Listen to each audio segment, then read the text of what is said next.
Ser Podcast. Jesús Callejo, una semana más, bienvenido de nuevo a Ser Historia. ¿Qué tal, Nacho? Pues una semana más, aquí, encantado, y esta vez hablando de uno de mis poetas favoritos, ni más ni menos. Sí, de él no hablas en tu libro, he visto cosas que no creerías, ¿no? De él no, porque creo que era norteamericano y aquí hablo casi todo de gente de España. No, es que lo quería recordar. La semana pasada hablamos de él.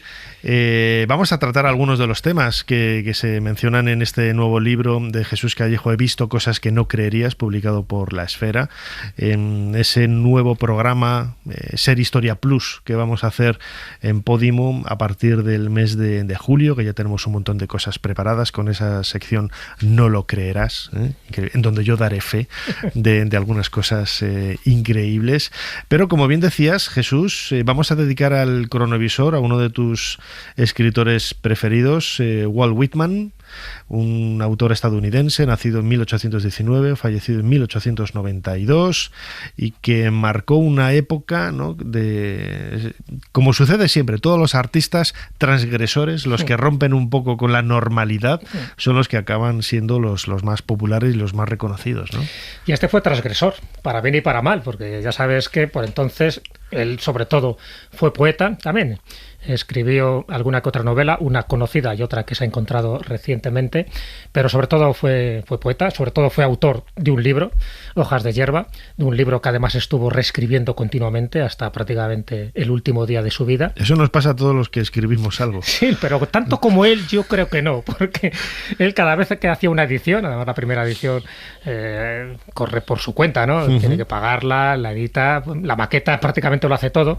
Luego comentaremos algunas curiosidades, porque fue rompedor también en eso. Fíjate que él, cuando publica ese primer libro, Hojas de hierba, lo publica de forma anónima, no quiere que aparezca su nombre, pero es la primera vez en la historia de la literatura, por lo menos de la que yo tengo constancia, donde aparece su foto en la portada, cosa que era algo imposible, incluso pues algo como de mucha vanagloria que el autor apareciera ahí. Entonces, bueno, que él empieza a romper normas de este tipo, y no solo rompe en esto, en el autobombo y la autopromoción que él se da, y luego comentaremos, en fin, algunos de sus recursos, sino que lo que hace es una cosa llamativa y rompedora. Hace el verso libre. Hasta en ese momento, cuando alguien escribía poemas, pues hacías sonetos, o hacías alejandrinos, o hacías cualquier método de poema que estuviera a tu alcance, y además ahí se demostraba si eras un buen poeta o no eras un buen poeta, porque no solo consistía en dar un mensaje, sino que además estuviera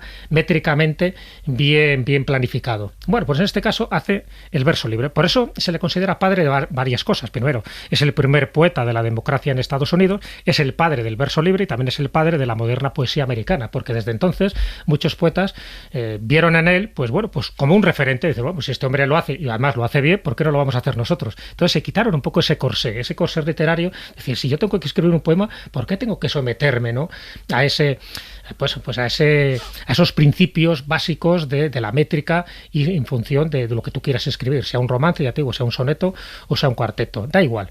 Entonces, el que hiciera eso sirvió de ayuda para muchísima gente. Luego también tuvo una vida, pues bueno, bastante polémica en el sentido de la sexualidad. O sea, sabes que él nunca se casó, no tuvo hijos, entonces se habla de que tuvo relaciones tanto con hombres como con mujeres. Ser bisexual en aquel momento pues no estaba bien vista en la sociedad puritana estadounidense, y tantas cosas. Pero bueno, evidentemente él hizo una labor importante y tuvo una vida, y ahora comentaremos que se metió en distintos fregados, incluso como enfermero, ¿no?, en la guerra de secesión, y que dejó un poco su impronta, dejó su nombre, y sus poemas a día de hoy se siguen recitando, pero se siguen recitando precisamente porque siguen conectando un poco con la naturaleza humana, siguen conectando no solo con los valores que propugnaba Estados Unidos en aquella época. Él era un admirador, por ejemplo, de Abraham Lincoln, él fue un defensor de abolir la esclavitud, en fin, siempre estaba en favor de los derechos de los seres humanos, pero sobre todo son poemas que a día de hoy se siguen repitiendo, y mucha de su popularidad,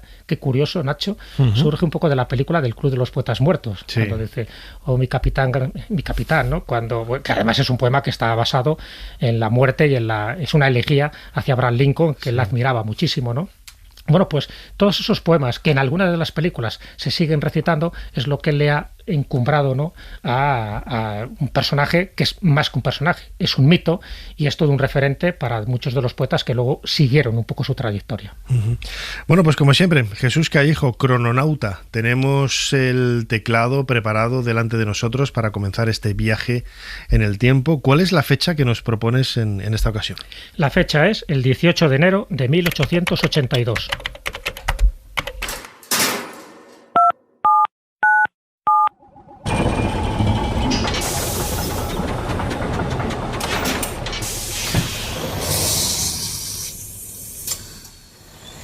Adelante, pasen. Jesús Callejo les está esperando junto al cronovisor.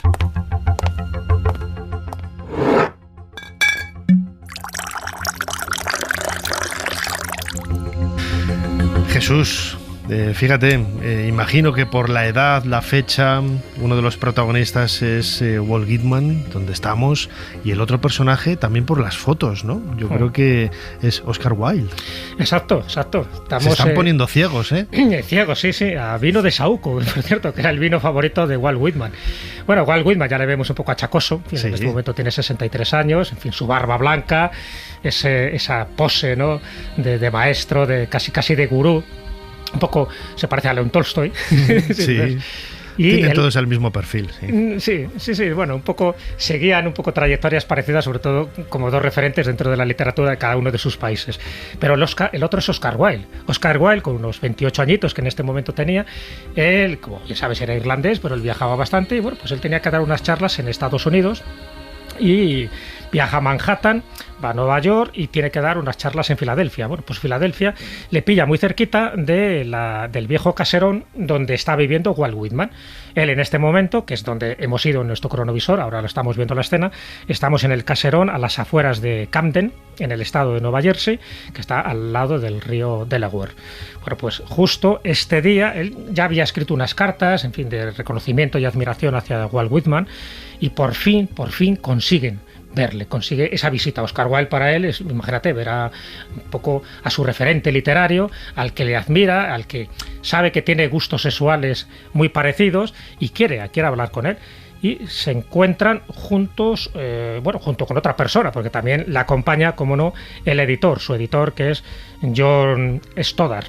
Fíjate, en esta época y todavía, ¿no? En Estados Unidos, todo lo que viene de Europa lo toman como igual que nosotros, esa referencia de que Estados Unidos es la panacea, lo más, el sumum, ¿no?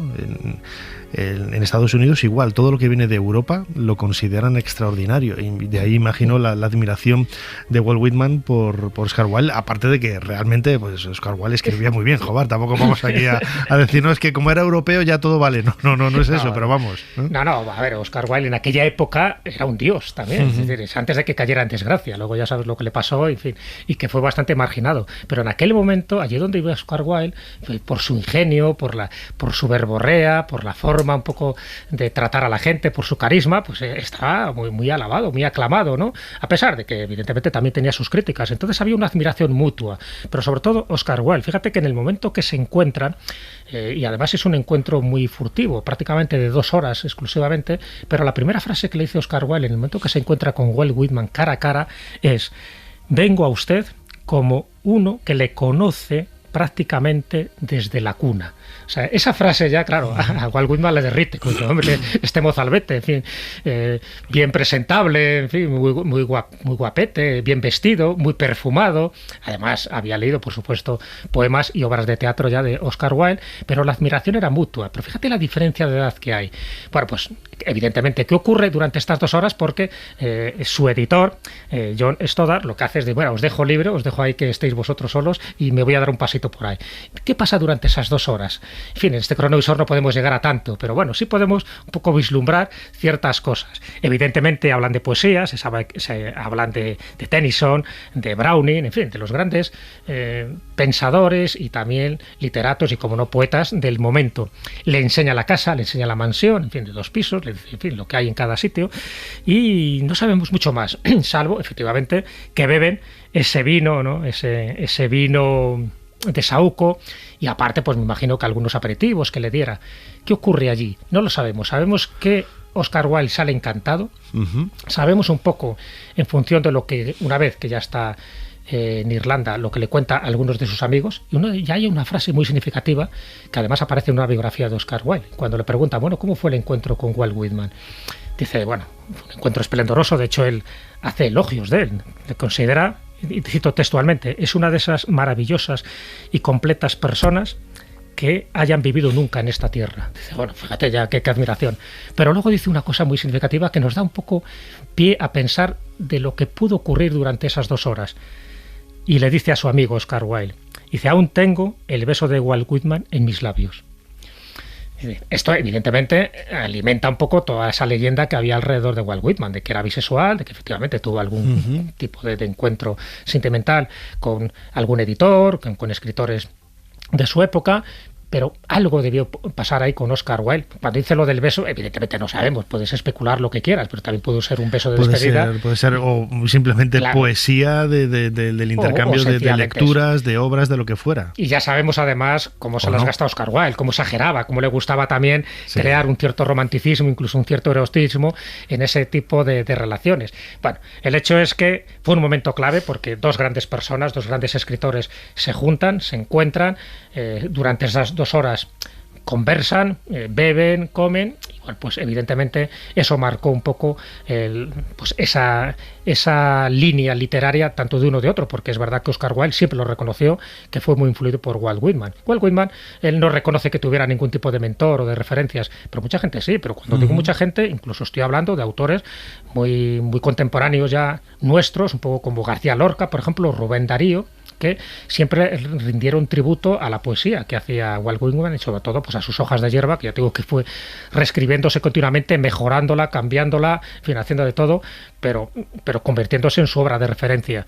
Así que no solo con Oscar Wilde, por ejemplo, y te cito también como anécdota, tuvo una correspondencia muy longeva, prácticamente los últimos 20 años de su vida, con Bram Stoker. En fin, el autor de Drácula, efectivamente. Entonces se conocieron en marzo de 1884, a partir de ahí hubo una fascinación mutua y mantuvieron una correspondencia epistolar durante bastante tiempo. Así que me refiero que a pesar de que estaba bastante aislado en esta mansión de Camden, sí que se relacionó muchísimo con escritores de Europa y sobre todo con personas que le admiraban muchísimo y que él estaba deseoso de recibir esos halagos.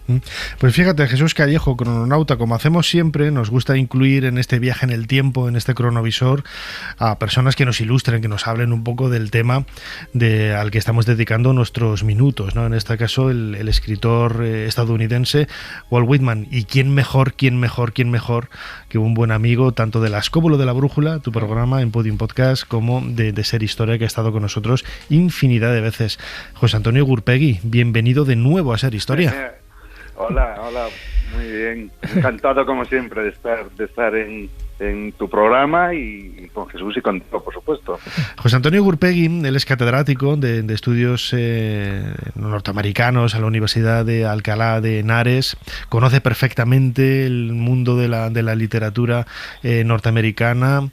José Antonio, lo comentaba Jesús al principio, ¿no?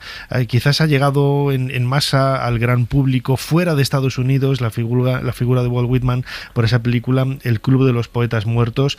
Pero en el mundo de la poesía, que ya de por sí es muy, muy cerrado, más allá de Estados Unidos, en nuestro país, estoy convencido de que mucha gente no lo conoce, por desgracia, ¿no? Bueno, yo creo que Walt Whitman es el poeta más universal de Estados Unidos, ¿no? Desde luego que el famoso "Oh, capitán, mi capitán", que no era un poema, dicho sea de paso, de la primera edición. No he podido escuchar todo. Cuando me han dado entrada ya estaba Jesús hablando, entonces no sé lo que ha podido decir al principio. Como decía, claro, la poesía es el género literario probablemente más desconocido. Entonces, si atendemos a eso, pues efectivamente no sería un autor tan conocido como puede ser Edgar Allan Poe, por ejemplo, o Hawthorne, o Melville con su Moby Dick. Pero Whitman es un autor universal bastante conocido. Si he llegado a escuchar, por ejemplo, la influencia que hablaba Jesús, que ha tenido en Lorca, que efectivamente lo ha conocido en la Oda a Whitman, ¿no? Y bueno, yo creo que es el poeta más universal de Estados Unidos y más reconocido.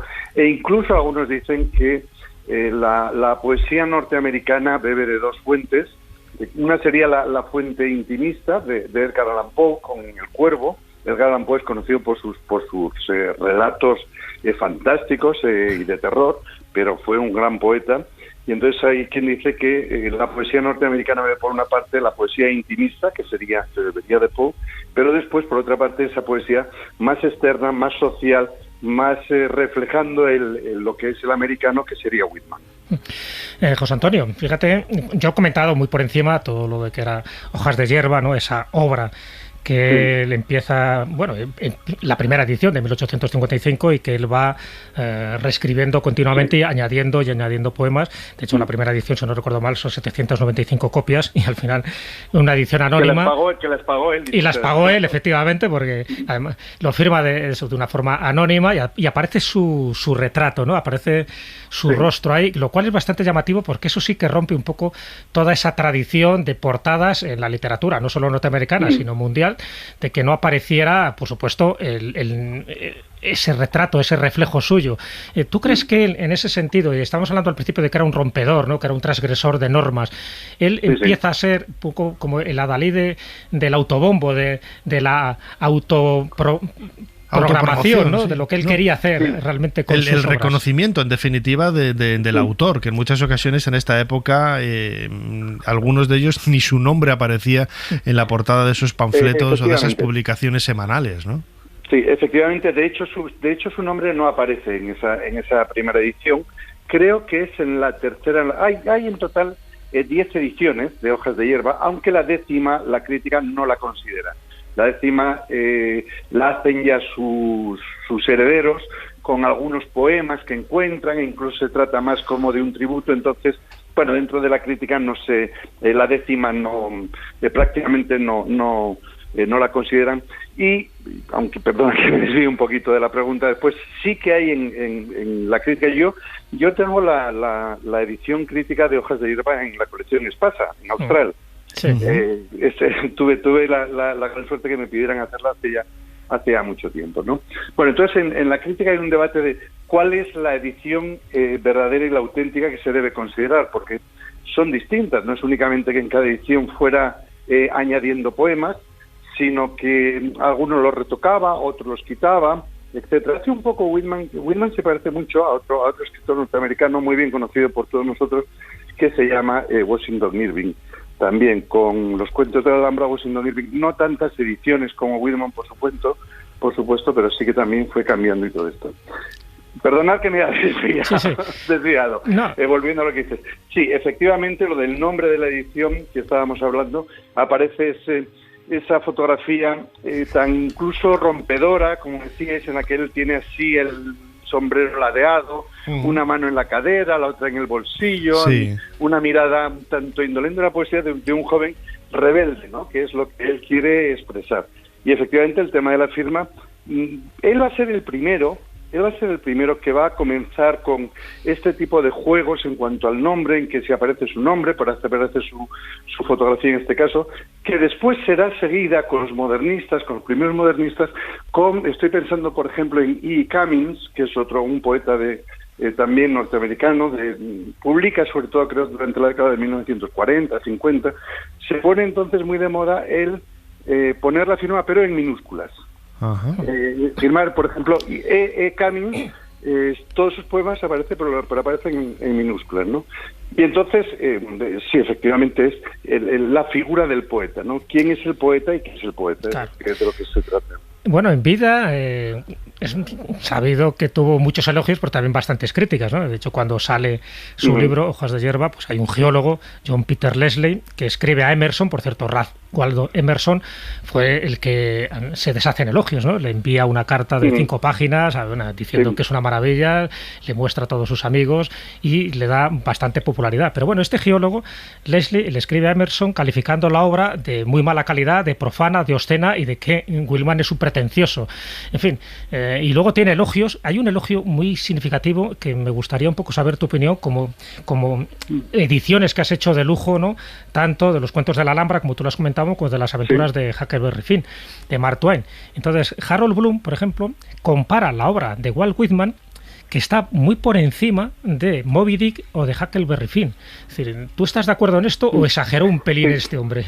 Sí, bueno, yo era muy amigo de Harold Bloom. Lo primero, éramos muy amigos. De hecho, Harold Bloom me ofreció que trabajara con él en la Universidad de Yale. Entonces, Harold Bloom tenía auténtica pasión por Walt Whitman, ¿vale? Ese es el primer punto. Ralph Waldo Emerson. Voy a seguir un poquito el orden que has dicho, ¿no? Efectivamente, Ralph Waldo Emerson hace el gran elogio de Hojas de Hierba porque Whitman le regala la primera edición a Ralph Waldo Emerson y hace ese gran elogio. ¿Qué pasa? Que creo que es en la... perdón, porque a veces bailo un poco con las ediciones. Creo que es en la cuarta creo que estoy casi seguro que es en la cuarta edición, que pudiera ser en la tercera. Es cuando él va a incluir dos partes que son fundamentales. Por una parte, Hijos de Adán, y por otra parte, Calamus. En la heterosexualidad y en Calamus la homosexualidad. Y ahí es donde Emerson no le gusta mucho, sobre todo, no le gusta ninguno de las dos, pero en especial Calamus, e incluso en su correspondencia pues le aconseja que, hombre, esto pues sería mejor que lo eliminaras. A Whitman siempre le ha acompañado el tema de su homosexualidad, si era o no homosexual, ¿no? Y entonces pues Emerson le aconseja que quite esa parte de Calamus, sobre todo por el tema de esa homosexualidad latente que figura en sus poemas. Whitman no lo quita, y entonces se enfría mucho la relación entre los dos. O sea, no llegan a ser enemigos, pero Emerson se distancia de él. Y efectivamente, sobre todo esa inclusión va a ser algo que le va a repercutir incluso en su vida. No recuerdo aquí cómo es el nombre, pero hay un gobernador de Iowa, porque a Whitman le dan un buen empleo como secretario de Asuntos Indios. Pero cuando llega este senador muy puritano de Iowa, y sabe que él es el que ha escrito esto, y dice no, y lo despiden por haber publicado Calamus, porque él no está dispuesto a que sea un secretario de Asuntos Indios alguien tan corrupto como problemático, él, ¿no? Sobre tan todo problemático como él. Efectivamente ha tenido sobre todo le crean problemas estos dos libros, ¿no? De Hijos de Adán y Calamus. Es una vida fascinante, ¿no? Y sobre todo con ese legado tan transgresor, como le decía Jesús Callejo al principio, que es lo que marca un poco la salida de tono, entre comillas, en esa normalidad que se entendía en la época. José Antonio Gurpegui, catedrático de Estudios Norteamericanos de la Universidad de Alcalá, como siempre, muchísimas gracias de nuevo por habernos ayudado a hacer un poquito más de historia. Pues soy yo el que os agradece que me hayáis invitado una vez más a vuestro programa. Y bueno, ya se ha pasado un poco el tiempo, pero quiero felicitarte por esos 700 programas, pues que... Muchas gracias. Pues que es un número importante, ¿no?, de programas, y encantado, repito, de estar en vuestro programa. Muchísimas gracias, José Antonio. Un abrazo fuerte. Un abrazo. Un abrazo fuerte para los dos.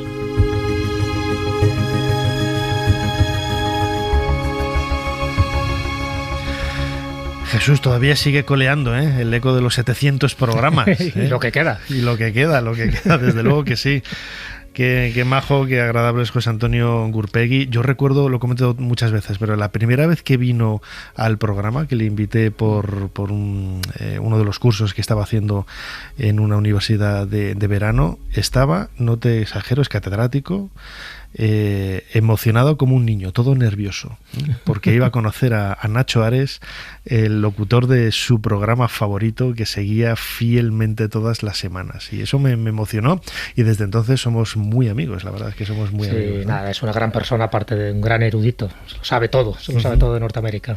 Y bueno, él estaba hablando precisamente de uno de los aspectos más transgresores, que lo reseñaba yo un poco, ¿no? Incluso se le ha llegado a acusar de pornografía, ¿no? La obra de Walt Whitman, en realidad, lo comentábamos, ¿no?, en una sociedad victoriana, en Inglaterra, totalmente conservadora en Estados Unidos, todo lo que se saliera de esa normalidad, del mundo de Mujercitas, casi, ¿no?, de la novela de Mujercitas, todo eso era pornografía.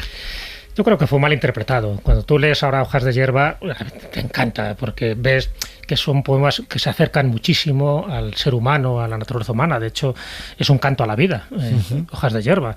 No solo habla un poco del nacimiento de la democracia en Estados Unidos, que también lo hace, ¿no? No solo habla de la grandeza del hombre cotidiano, pero también un poco del hombre cósmico. Porque también, para entender un poco Hojas de hierba y para entender un poco por qué le prestó tanta atención, hizo tantas revisiones, hay que entender un poco sus ideas religiosas. Él era deísta. Claro, un deísta, ¿qué es? Él creía en Dios, pero no creía en ninguna de las religiones convencionales. Sí. Él sabía que había un Dios, se llame como se llame, que había creado el mundo, que había creado la naturaleza, pero él no participaba de ceremonias, de rituales. De ninguno, no era católico, no era anglicano, por supuesto.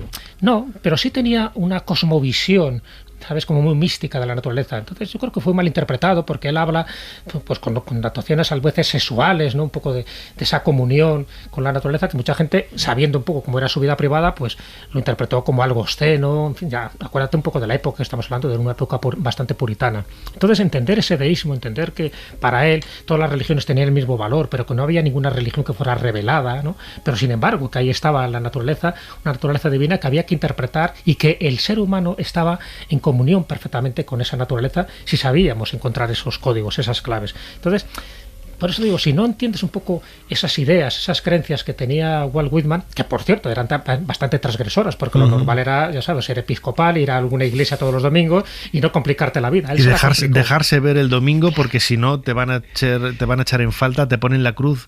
Nacho no ha venido a misa este domingo. ¿Por qué no habrá venido? Claro, y fíjate que él además estuvo bastante tiempo en Nueva York, pero muchos de los sitios donde él visitó eran pequeños pueblos. Él estuvo de maestro, de profesor, además un maestro bastante blando, porque parecía que aprobaba con facilidad, y estuvo en 9 sitios distintos siendo profesor. Luego fue tipógrafo, él hizo de periodista, en fin, hizo de todo un poco para sobrevivir, para ganarse la vida. Y hizo de enfermero, sobre todo en la Guerra de Secesión, en esta guerra civil americana, por supuesto en el bando de la Unión, porque él quería que se aboliera por fin ya la esclavitud, que le parecía una auténtica aberración y que iba en contra precisamente de esos sentimientos humanos que él manifiesta en sus obras.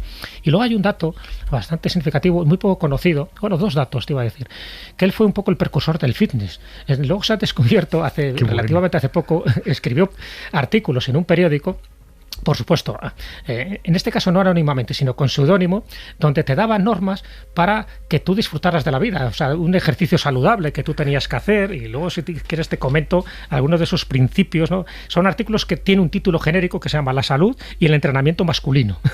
Qué bueno. De 1858. Esto se ha conocido hace muy poquito, y lo que hace es que da una serie de consejos, de dietas, de ejercicios, en fin, incluso del aseo, de la belleza, del calzado, del sexo, de lo que tienes que hacer para tener una vida saludable. Y solo te leo un par de ellos que me parecen bastante significativos. Sí. Haz 3 comidas diarias. Entonces te explicaba un poco por qué, ¿no? Practica 1 hora de ejercicio cada mañana. O mejor al aire libre que en un gimnasio. Por ejemplo, uno de esos ejercicios, coge una piedra y lánzala, ¿no? Dice que eso fortalece un poco el músculo y también la puntería.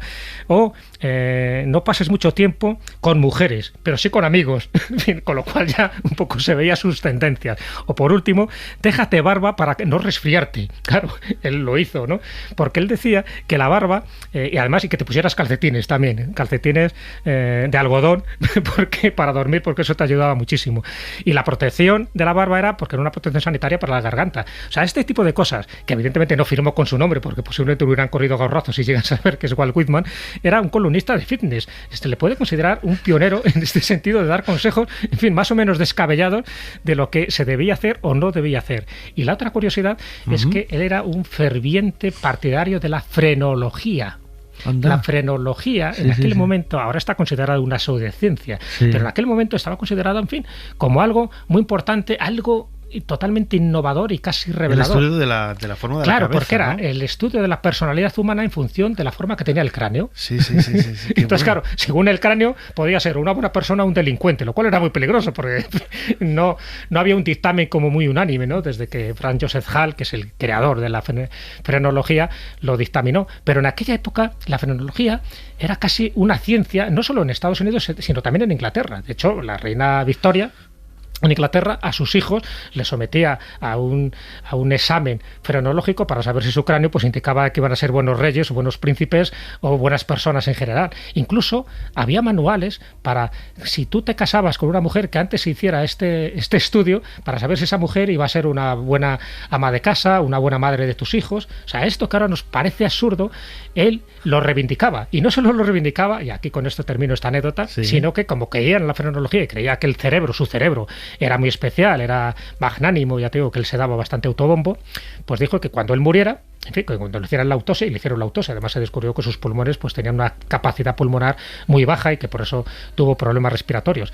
Pero su cerebro lo dona un poco a una sociedad médica para que se estudiara y para que vieran que realmente era un genio. Con la mala suerte de que al médico principal de esta sociedad se le resbaló, cayó al suelo, lo pisaron y fue al cubo de la basura. Lo mantuvieron en secreto durante años porque no querían avergonzarse de que el cráneo de uno de sus mejores hombres de Estados Unidos acabara en la basura por una indiscreción o por una incompetencia o por una chapuza. En fin, estas cosas que no se saben mucho de él, hoy por hoy se saben y también hay que reivindicarlo, y un poco también nos da idea de la personalidad que tenía nuestro querido Walt Whitman. Desde luego, un personaje que yo he descubierto en este cronovisor junto con Jesús Callejo, del que solamente había oído hablar, no había leído el libro de Hojas de Hierba, y además me voy a hacer con la edición de nuestro invitado José Antonio Gurpegui, publicado en Cátedra, para seguirlo con más detenimiento, ¿no? Porque me habéis convencido de que hay que leer cosas de Walt Whitman, que fíjate, es uno de los argumentos que nos escribe mucha gente, ¿no? Que sigue Ser Historia, que siempre estamos recomendando libros y que eso les ayuda, ¿no? a hacerse con una idea de un tema o de otro y eso. Mira, para animarte a que leas Hojas de Hierba, que es un libro imprescindible, yo tengo 2 ediciones. Fíjate, curiosamente no tengo la de Gurpegui, que me haré con ella, pero vamos, tengo 2 ediciones porque hay varias ediciones de Hojas de Hierba. Te digo cómo empieza Hojas de Hierba porque ya te indica un poco esa filosofía, ese pensamiento humanista que esgrimió Walt Whitman, no solo en su obra, sino también en su vida. Empieza así. Me canto a mí mismo, y lo que yo acepto, tú aceptarás, pues cada átomo de mí también es parte de ti. Ese es el inicio, así que a partir de ahí ya te das cuenta de que es algo diferente, no está haciendo una elegía al amor, es algo distinto. Por eso digo que es muy panteísta, es muy místico, es muy deísta, pero para entenderlo hay que saber un poco esas peculiaridades de su vida personal que, como ves, pues bueno, como todo prohombre, pues tiene sus luces y sus sombras. Esta es la figura de Walt Whitman de 1819-1892 que hemos tratado aquí en este cronovisor junto con Jesús Callejo. Como siempre, Jesús Callejo, crononauta, una semana más. Muchísimas gracias por habernos ayudado a hacer un poquito más de historia. Un placer, como todas las semanas. Nos vemos, si te parece, la próxima semana. Sí.